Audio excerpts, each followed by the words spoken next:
எல்லா பேரண்ட்ஸ்க்குமே இருக்க ஒரு பொதுவான டவுட், என் குழந்தைக்கு நான் எப்போ ப்ரஷ் பண்ண ஸ்டார்ட் பண்ணணும், எந்த மாதிரியான toothpaste and tooth brush use பண்ணணும் அப்படிங்கிறது தான். நம்ம இந்த ஓரல் கேர் இன் சில்ட்ரன்கிற சீரீஸில் இதை பற்றி ஒரு பாட்டாக பார்க்கலாம். குழந்தைக்கு பிறந்ததுலேருந்து முதல் பால் பல் வர வரைக்கும் எப்படி வாயை சுத்தமாக வச்சுக்கலான்னு பார்க்கலாம். முதல்ல 2 கைகளையும் நல்லா கழுவிட்டு ஒரு சுத்தமான காட்டன் கிளாத் இல்லைனா ஸ்டெரைல் காஸ் எடுத்துட்டு சுத்தமான தண்ணியில நனைச்சு பிழிஞ்சிட்டு அதை உங்க ஆள்காட்டி விரல்ல சுத்திக்கோங்க.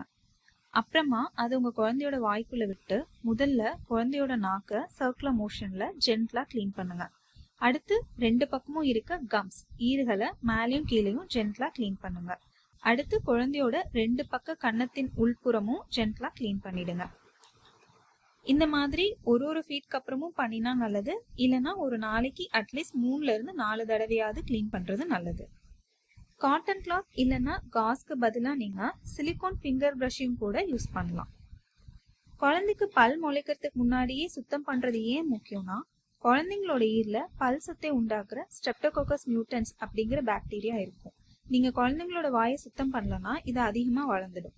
இதனால பின்னால குழந்தைக்கு முதலா முளைக்கிற பால் பல் சொத்தை ஆவதற்கான ரிஸ்க் அதிகம்.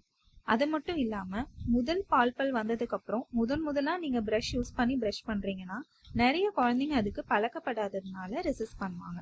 நீங்க பிறந்ததுல இருந்து வாய் சுத்தம் பண்ணி பழக்கிட்டீங்கன்னா ஃபர்ஸ்ட் நீங்க பிரஷ் இன்ட்ரடியூஸ் பண்ணும்போது பெருசா ரெசிஸ்ட் பண்ண மாட்டாங்க, அக்செப்டன்ஸும் நல்லா இருக்கும்.